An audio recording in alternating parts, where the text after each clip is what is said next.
بسم اللہ الرحمن الرحیم۔ السلام علیکم ورحمۃ اللہ وبرکاتہ۔ عید میلاد النبی صلی اللہ علیہ وآلہ وسلم منانا 12 ربیع الاول کو رسول اللہ صلی اللہ علیہ وآلہ وسلم کی ولادت باسعادت کی خوشی میں پورے عالم اسلام میں محافل میلاد منعقد کی جاتی ہیں۔ نبی کریم صلی اللہ علیہ وآلہ وسلم کا میلاد منانا جائز اور مستحب ہے، اور اس کی اصل قرآن و سنت سے ثابت ہے۔ ارشاد باری تعالیٰ ہے، اور انہیں اللہ کے دن یاد دلاؤ۔ امام المفسرین سیدنا عبداللہ بن عباس رضی اللہ عنہ کے نزدیک ایام اللہ سے مراد وہ دن ہیں جن میں رب تعالیٰ کی کسی نعمت کا نزول ہوا ہو۔ ان ایام میں سب سے بڑی نعمت کے دن رسول اللہ صلی اللہ علیہ وآلہ وسلم کی ولادت اور معراج کے دن ہے۔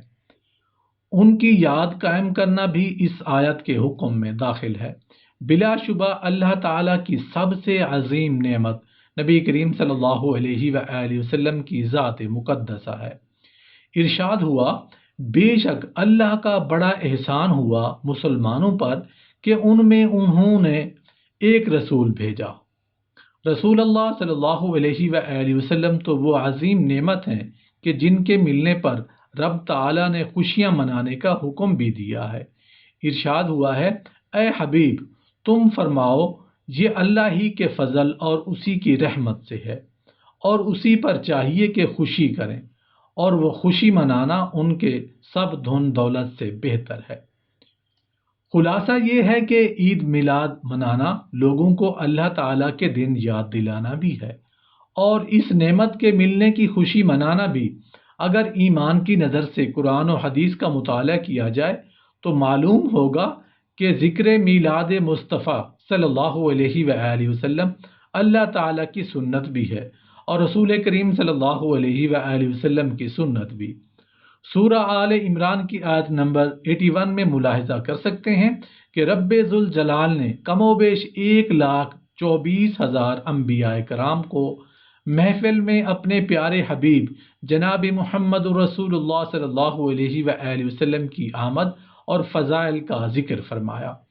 گویا یہ سب سے پہلی محفل میلاد تھی جسے اللہ تعالیٰ نے منعقد فرمایا، اور اس محفل سے شرکا صرف انبیاء کرام علیہم السلام تھے۔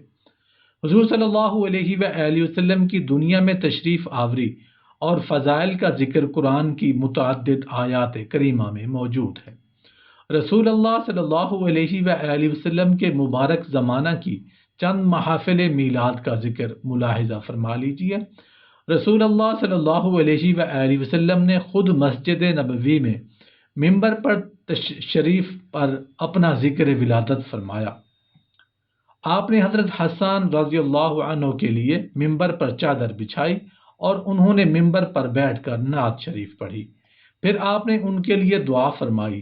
حضرت عباس رضی اللہ عنہ نے غزوہ تبوک سے واپسی پر بارگاہ رسالت میں ذکر میلاد پر مبنی اشعار پیش کیے۔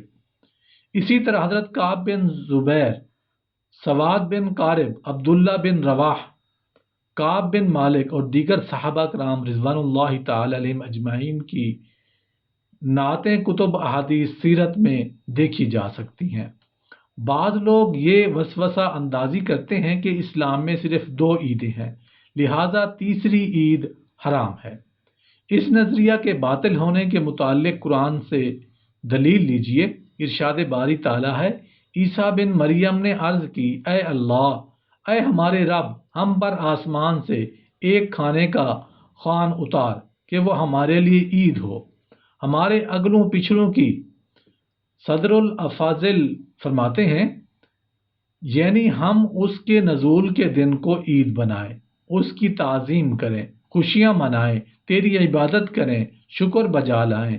اس سے معلوم ہوا کہ جس روز اللہ تعالیٰ کی خاص رحمت نازل ہو اس دن کو عید بنانا، خوشیاں منانا، عبادتیں کرنا، شکر بجا لانا صالحین کا طریقہ رہا ہے، اور کچھ شک نہیں کہ سید عالم صلی اللہ علیہ وآلہ وسلم کی تشریف آوری اللہ تعالیٰ کی عظیم ترین نعمت اور بزرگ ترین رحمت ہے۔ اس لیے حضور صلی اللہ علیہ وآلہ وسلم کی ولادت مبارکہ کے دن عید منانا اور میلاد شریف پڑھ کر شکر الہی بجا لانا اور اظہار فرح اور سرور کرنا مستحسن ہے اور محمود ہے اور اللہ کے مقبول بندوں کا طریقہ بھی ہے۔ حضرت ابن عباس رضی اللہ عنہ نے آیت الیوم آیت یعنی الیوم اکملت لکم دینکم تلاوت فرمائی تو ایک یہودی نے کہا اگر یہ آیت ہم پر نازل ہوتی تو ہم اس دن کو عید مناتے۔ اس پر آپ صلی اللہ علیہ وآلہ وسلم نے فرمایا یہ آیت جس دن نازل ہوئی اس دن دو عیدیں تھیں، عید جمعہ اور عید عرفہ۔ پس قرآن و حدیث سے ثابت ہو گیا کہ جس دن کوئی خاص نعمت نازل ہو اس دن عید منانا جائز ہے، بلکہ اللہ تعالیٰ کے مقرب نبی حضرت عیسیٰ علیہ السلام اور صحابہ کرام رضوان اللہ تعالیٰ علیہم اجمعین کی سنت بھی ہے۔ چونکہ عید الفطر اور عید الاضحیٰ حضور کے ہی صدقے میں ملی ہیں، اس لیے آپ کا یوم میلاد بدرجہ اولا عید قرار پایا۔ اب چند تاریخی حوالہ جات پیش خدمت ہیں جن سے ثابت ہو جائے گا کہ محافل میلاد کا سلسلہ عالم اسلام میں ہمیشہ سے جاری ہے۔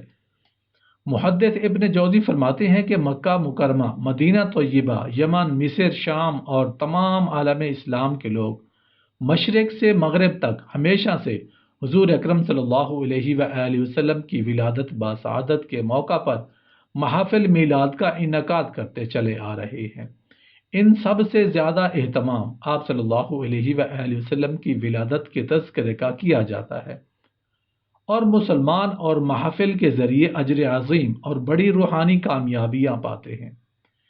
امام جلال الدین سیوطی فرماتے ہیں میرے نزدیک میلاد کے لیے اجتماع، تلاوت قرآن، حیات طیبہ کے واقعات اور میلاد کے وقت ظاہر ہونے والی علامات کا تذکرہ ان بدعات حسنہ میں سے ہے جن پر ثواب ملتا ہے، کیونکہ ان سے حضور صلی اللہ علیہ وآلہ وسلم کی تعظیم اور آپ کی ولادت پر خوشی کا اظہار ہوتا ہے۔